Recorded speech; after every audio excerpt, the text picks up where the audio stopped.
2024 সালে এইচএসসি পরীক্ষার ফলাফল কতদিনের মধ্যে দেওয়া হবে, অর্থাৎ কবে তোমাদের এইচএসসি পরীক্ষার ফলাফল দেওয়া হবে, এই বিষয়ে গুরুত্বপূর্ণ আপডেট এসেছে। আসসালামু আলাইকুম এইচএসসি পরীক্ষার্থীরা, কেমন আছো সবাই? আশা করছি সকলে ভালো আছো। তোমাদের সকলকে স্বাগতম জানাচ্ছি নুরাসর ভিডিওর নতুন একটি ভিডিওতে।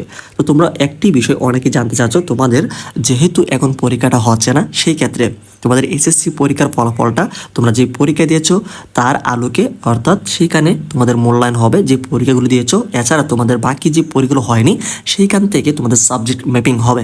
তো এইখানে তোমাদের ওভারঅল যে রেজাল্টটা সেটা আসলে তোমাদের কতদিনের মধ্যে দেওয়া হবে, অর্থাৎ তোমাদের এইচএসসি পরীক্ষার ফলাফল কবে দেওয়া হবে, এই বিষয়ে গুরুত্বপূর্ণ আপডেট এসেছে। সেই গুরুত্বপূর্ণ আপডেটটি এখন আমরা তোমাদেরকে জানিয়ে দিচ্ছি। এইচএসসি পরীক্ষার ফলাফলটা তোমরা কবে পাচ্ছ। তো চ্যানেলে যারা নতুন, অবশ্যই তোমরা এখন চ্যানেলটিকে সাবস্ক্রাইব করে রাখো শিক্ষামূলক সকল আপডেট তথ্যগুলিকে পাওয়ার জন্য। এছাড়া তোমরা যারা অনলাইন থেকে লাইফ টাইম ইনকাম করতে যাচ্ছ, এখানে তোমরা দুইটা থাম্বনেল দেখতে পাচ্ছ। এই দুইটা ডেডিকেটেড ভিডিও তোমাদের জন্য আমরা তৈরি করেছি, সেই ভিডিওগুলো তোমরা দেখতে পারো। ওকে, আমরা এখন আসি মূল টপিকে। এখানে তোমরা দেখতে পাচ্ছ এইচএসসির ফল কতদিনের মধ্যে দেওয়া হবে সেই বিষয়টি জানিয়ে দিয়েছে অলরেডি শিক্ষা বোর্ড। তার বিস্তারিত অংশে চলে আসবো, যে বিস্তারিত অংশ থেকে আমরা পুরো বিষয়ের ইনফরমেশনটা পেয়ে যাব।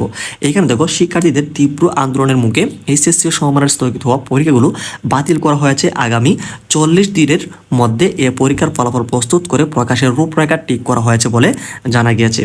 এখানে এই বিষয়টি আন্তঃশিক্ষা সমন্বয় বোর্ডের বিশেষ সভায় প্রাথমিকভাবে এর রূপরেখা তৈরি করা হয়েছে বা ঠিক করা হয়েছে। বৈঠকে উপস্থিত একাধিক শিক্ষা বোর্ডের পরীক্ষা নিয়ন্ত্রক বিষয়টি নিশ্চিত করেছে। তো তোমরা এখানে দেখতেই পাচ্ছ, তোমাদের এইচএসসি পরীক্ষার ফলাফলটা তৈরি হবে তোমাদের যে সাবজেক্টগুলো পরীক্ষা হয়েছে সেখান থেকে মূল্যায়নের মাধ্যমে, আর বাকি যে পরীক্ষাগুলো রয়েছে সাবজেক্ট ম্যাপিংয়ের মাধ্যমে এসএসসি, জেএসসি বা পিএসসি বা তোমরা যে টেস্ট পরীক্ষা দিয়েছো সেখান থেকে দেখবে যে আসলে তোমাদের কোন জায়গাতে তোমাদের ভালো মার্ক রয়েছে।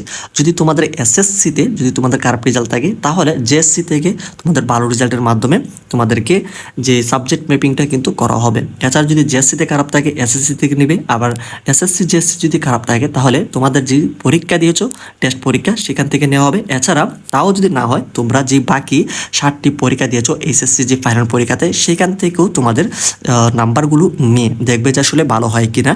তাহলে কিন্তু তোমাদের সর্বোচ্চ সুযোগ সুবিধা দিয়ে কিন্তু তোমাদের এই বছরের এসএসসি পরীক্ষার ফলাফলটা কিন্তু প্রকাশ করা হবে। আর সেই ফলাফলটা প্রকাশ করা হবে 40 দিনের মধ্যে। তো 40 দিন যদি এখানে হিসাব করা হয়, তাহলে আমরা তোমাদেরকে দেখিয়ে দিই এসএসসি পরীক্ষার ফলাফলটা কবে দেওয়া হচ্ছে এই বিষয়ে।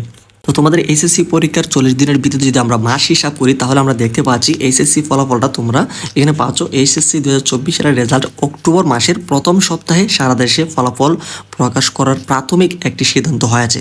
অর্থাৎ 2024 সালে এইচএসসি পরীক্ষার ফলাফল তোমরা কিন্তু পাচ্ছ অক্টোবর মাসের প্রথম সপ্তাহে কিন্তু দেখে গেছে সারা দেশে এক জায়গায় কিন্তু তোমরা তোমাদের এইচএসসি পরীক্ষার ফলাফলটা হাতে পাচ্ছ, তোমাদের যে সাবজেক্ট ম্যাপিংয়ের রেজাল্ট বা তোমাদের মূল্যায়নের যে রেজাল্টটা সেটি। তো এই বিষয়ে কিন্তু আরও গুরুত্বপূর্ণ আপডেট আসবে। তো পরবর্তী আপডেট পেতে অবশ্যই চ্যানেলটিকে সাবস্ক্রাইব করে রাখো।